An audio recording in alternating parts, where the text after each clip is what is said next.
Made possible by the Carnegie Council, the voice for ethics in international affairs. Welcome to the Carnegie Council. Today our speaker is Tomas Sedlacek, and he will be discussing his book, The Economics of Good and Evil.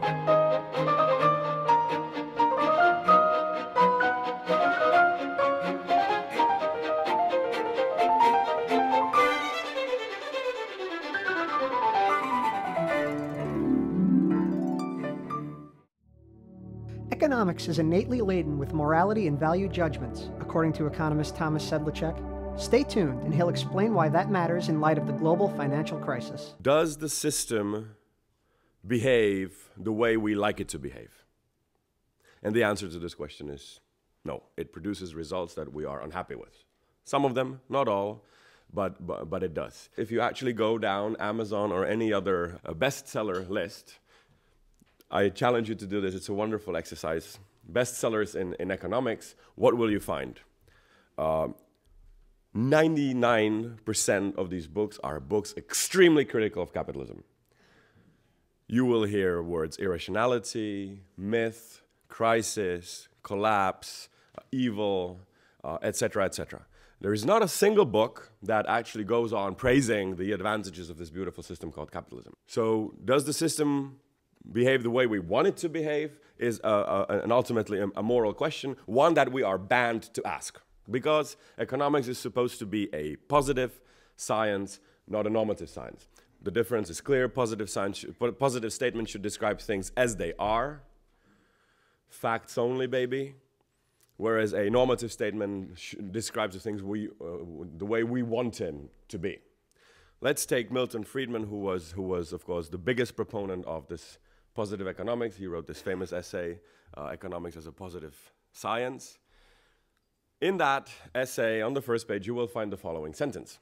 Economics should be a positive science. Now, please tell me if that is a positive or normative statement.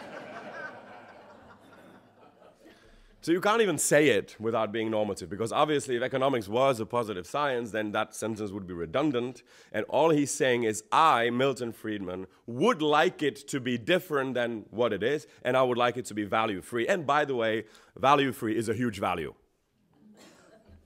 One we economists happen to believe in very much.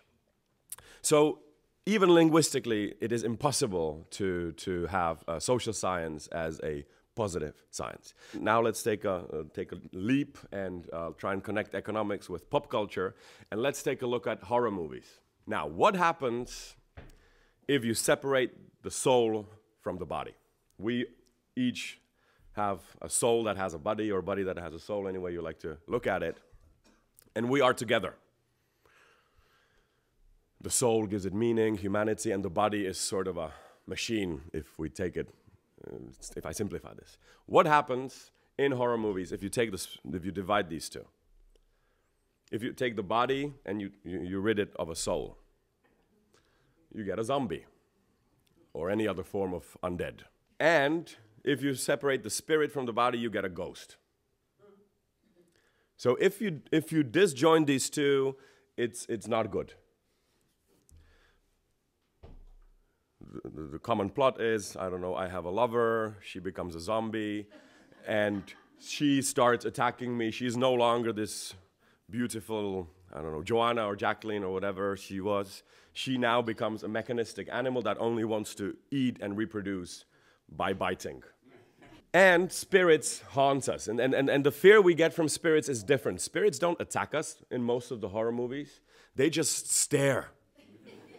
And they want something of us, and they accuse us.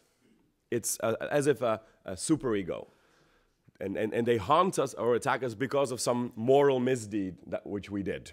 Now, I argue the same has happened with economics. We've split the body and the soul. Techniques from ethics.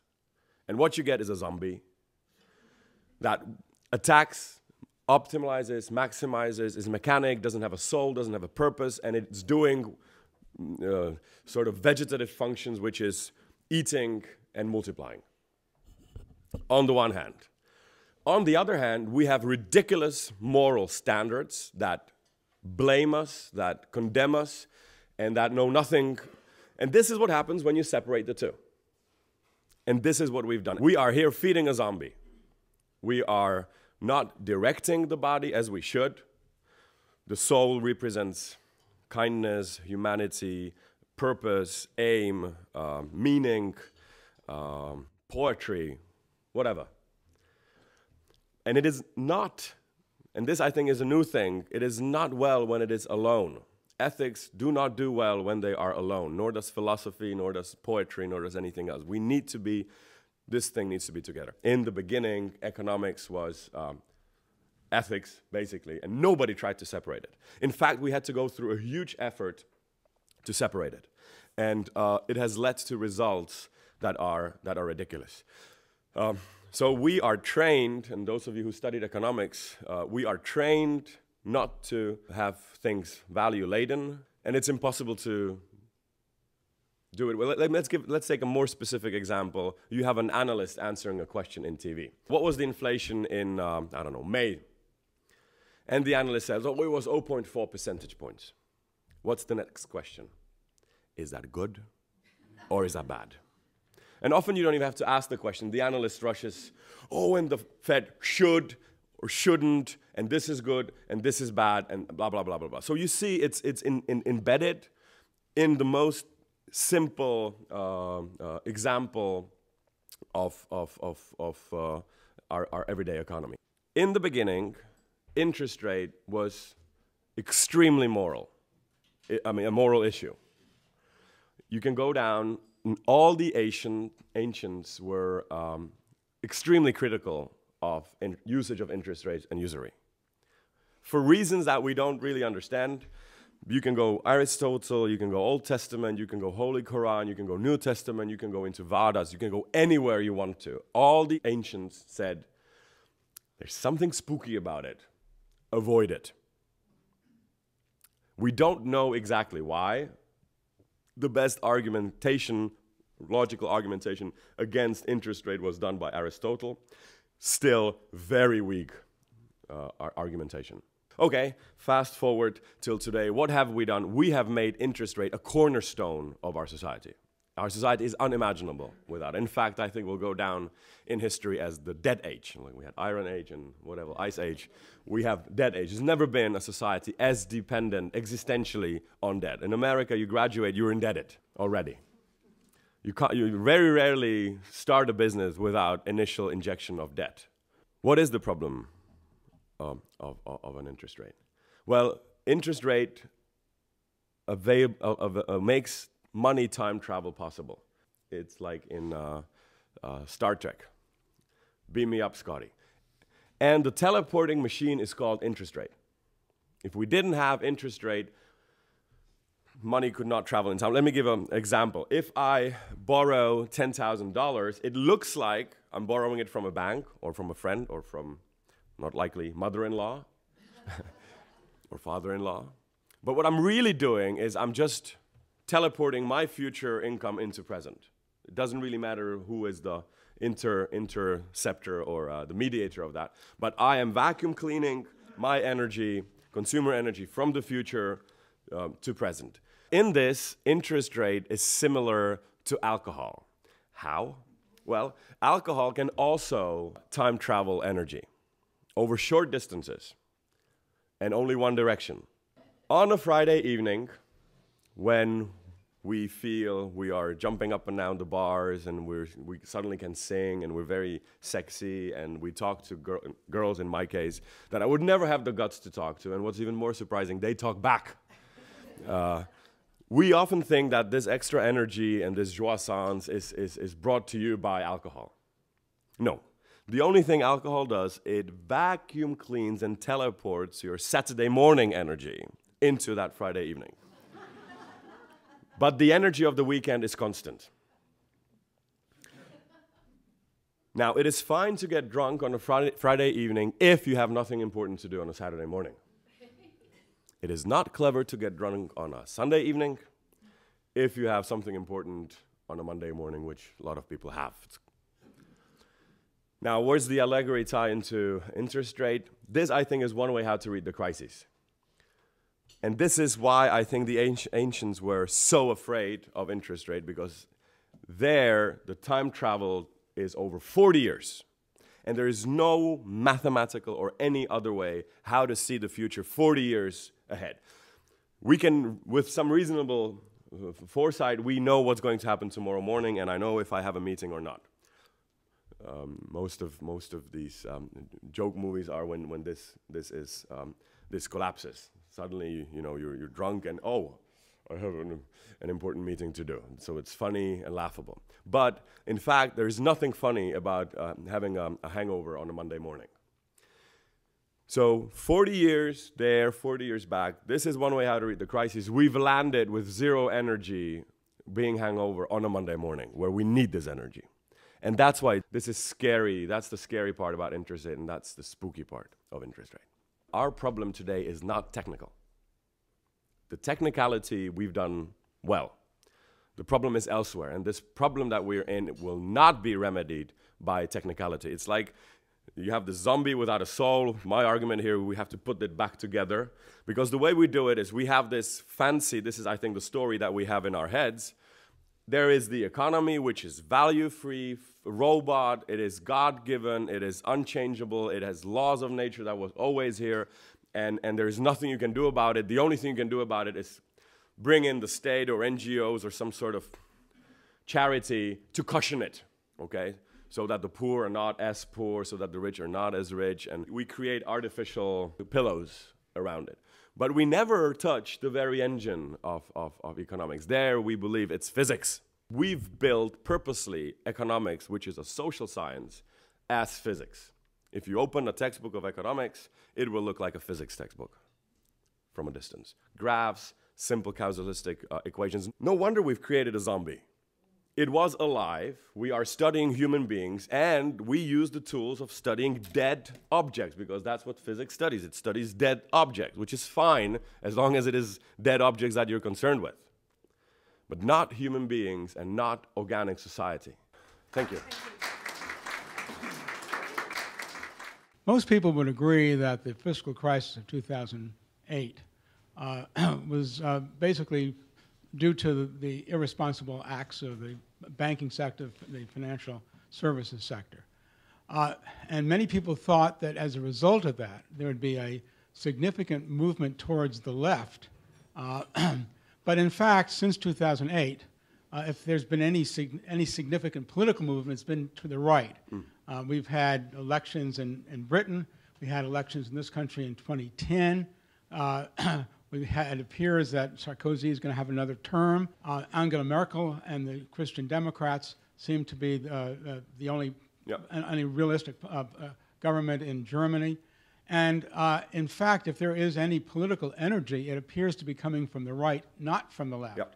And the right, of course, basically does believe in capitalism and is, in fact, if anything, opposed to government intervention. Now, what do you attribute this conservative reaction to the fiscal crisis, for which, in fact, capitalism, as you describe it, was responsible? Okay, thank you. That's a very good and very difficult question. Let's just first frame that European European extreme right is much more left than American left. Okay? If Angela Merkel came with her radical right-wing reform of healthcare to America, I don't know what you would call her if you were calling Obama communist. I think in this we are both making a mistake. I mean, both the left and the right. There is an agreement on this fundamental issue. Please, let's just look at the common wisdom, which you already see even in the newspapers. What caused the crisis in terms of fiscal policy? Too much consumption, overconsumption, great parties over, blah, blah, blah. We've read this and heard this 10,000 times. What is the solution to the problem that was induced by overconsumption? More consumption. This is what we want. I mean, government, please spend in our stead. The economy is weak. We don't have enough energy to spend. And this is the problem. We have artificial demand. Demand is something that doesn't want to be fulfilled. Demand wants to be multiplied. That is one of the mistakes I think we make. The moment you have something, you're not satisfied, you want more, like a child. And if we don't have enough money, so this is the dictum. This is, again, I think, the story that we have in our heads. It is consumption that is the engine of the economy. So we must consume. If you run out of money, go into debt, but consume. If you run out of debt possibility, then somebody else has to consume in your stead. Okay, the government. So we come to an ironic situation. The government is consuming so that the economy is functional. And here I think so that's my second remark. My third remark is I don't think this is a crisis of capitalism, by the way. Capitalism had its problems, it has its problems, and it will have its problems, like any other system we've ever constructed or ever will construct, like communism, like feudalism, like mercantilism, anything. Everything has glitches. What I think we are in a crisis of is growth capitalism. And there's a huge difference, and nobody's really called it, named it. So here I propose a label. This is not capitalism in what we believe in. It is growth capitalism. And this is where we are religiously disappointed that the God of growth left us. And what do we have to sacrifice? Okay, let's sacrifice, I don't know, government cuts, or let's sacrifice whatever, austerity measures. It is growth capitalism, the fervent belief that it must grow at all costs. That's in crisis. It grew for so long. It grew, and it was beautiful, and nobody complained for a generation. 1 year, minus 3%. How could that be? Gods must hate us. What do we do?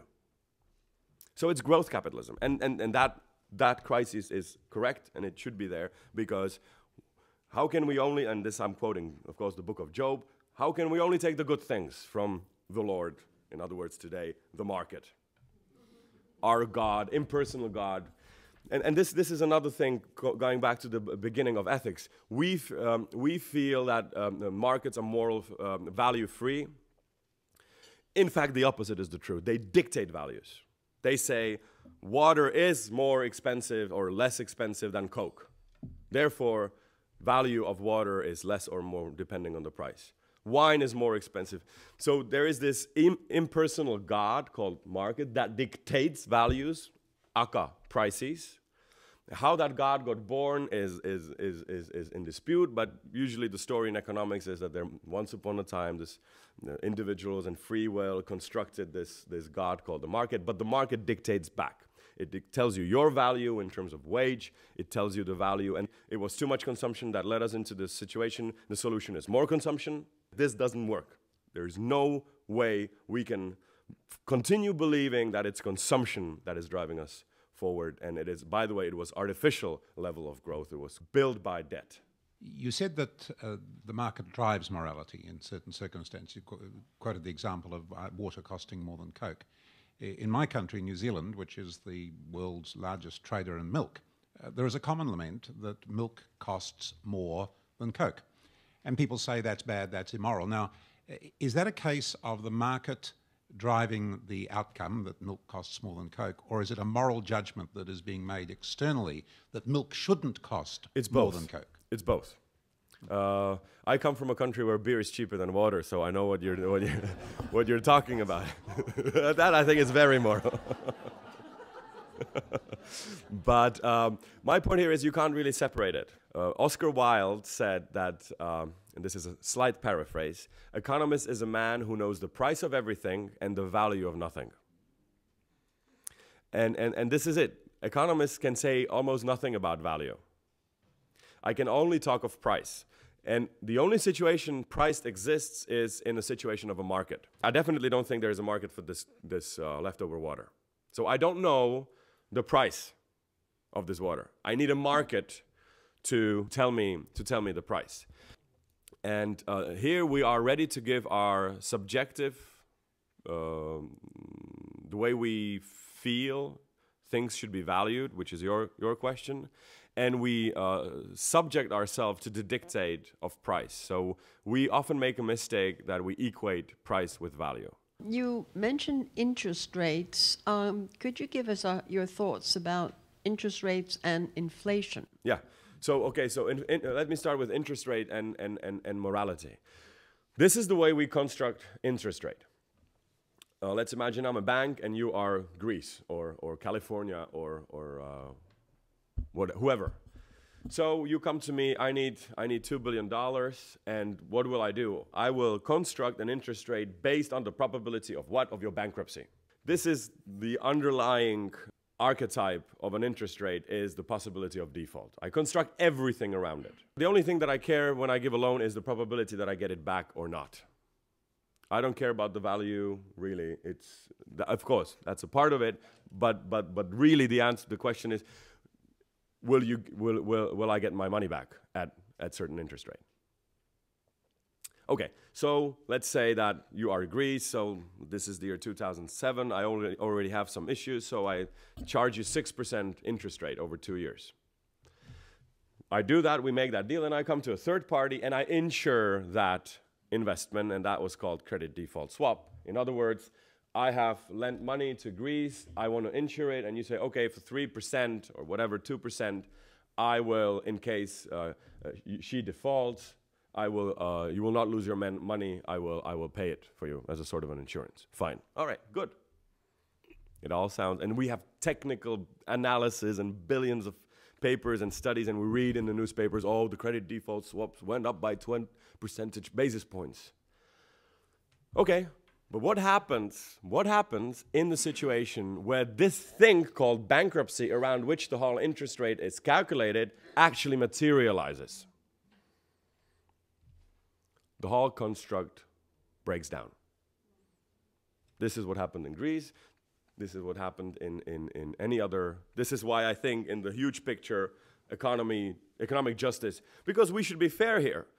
It was my stupidity to lend you money. I should have had all these beautiful mathematical models calculating the probability of you and everybody else not defaulting and blah, blah, blah, blah, blah. I didn't. That was my mistake. Nobody forced me to lend you money. It was my way of making money and my risk. And isn't the very basic principle of capitalism, you should be responsible for the risks that you're taking? So in this macro sphere, I argue we have bankrupted the institution of bankruptcy. The institution of bankruptcy is bankrupt. We no longer allow companies to go bankrupt, Detroit and whatever. So, in other words, how can we pretend to keep lending when we know that bankruptcy, around which the whole interest rate is constructed, is impossible? That governments will always be bailout. And nobody will trust you anymore. We, in our European Constitution, we had black on white, no bailouts. This was black and white. Every country is responsible for its own financings. No bailout. Black on white. How do you think you can convince anyone now that, okay, but next time we're really going to give no gifts to Greece, except on Christmas, holidays, and birthdays, and whenever actually. And Ireland, and Iceland, and Hungary, not to just, zero out on Greece. So it is like an airbag that works wonderfully, always, except a car crash. Because interest rate works fine, it's smooth, you can write papers and you can report on the movements of interest rates and I don't know what, credit default swaps and whatnot. Until there is a car crash, this whole thing, we take a rubber and we eraser and we scratch it out, we forgive. Which is fine, but we have to have obviously different rules for the functioning of the meta than we have for the function of the market.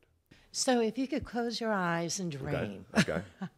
What would the integrated body and soul of the economy look like, and how do we get there? Okay, that's an easy question. We need to stop pretending the interest rate is interest rate when it isn't. An example that I just gave. We need to stop pretending that the price does not include morality, because every single purchase is a moral decision. If you buy coffee, you're buying more than just coffee. You're buying ideology. Let's go back to the example of beer. We have wonderful beer. It's called Pilsner Urquell. And I had a debate with the CEO of the Czech Pilsner Urquell, and one bottle costs 30 crowns. And I asked him, what's the value of that actual beer in it? And he said 2 crowns. The rest, 28, is everything else but beer. So we must understand, when we are buying beer, we're not really buying beer, we're buying everything around it. The ideology, the research. When you buy yogurt, the actual yogurt in it costs almost nothing. What is expensive is the thing around it, the superstructure that makes you feel that yogurt is what you should buy. This is not natural. This is something that is labored for. And we need to acknowledge this. Price is not value-free. Price is value-free in 6%, and the rest of that is some sort of ideology that we have. To give an example, I think once movies were constructed so as to look like from a real life, I think today we live real lives to look like from a movie. So in other words, if you want to pull out a romantic dinner, you cannot do so without Brad Pitt sitting next to you. Or in you. And you know, I'm going to be Brad Pitt tonight. You can't do, this is impossible to do it without it. You simply have no choice. If you want romantic something, you will probably think of a movie you saw, or a book you read, or a story. And the whole idea that romance exists is an ideology itself, and that it is important. Because 300 years back, what? Why candles? There's nothing else that shed lights. You know, why sunset? Why nice little birds singing in the open? This is normal. So this is a tall order, of course. I'm 34. I promise by the age of 40 I'll come up with an answer. But this is a direction.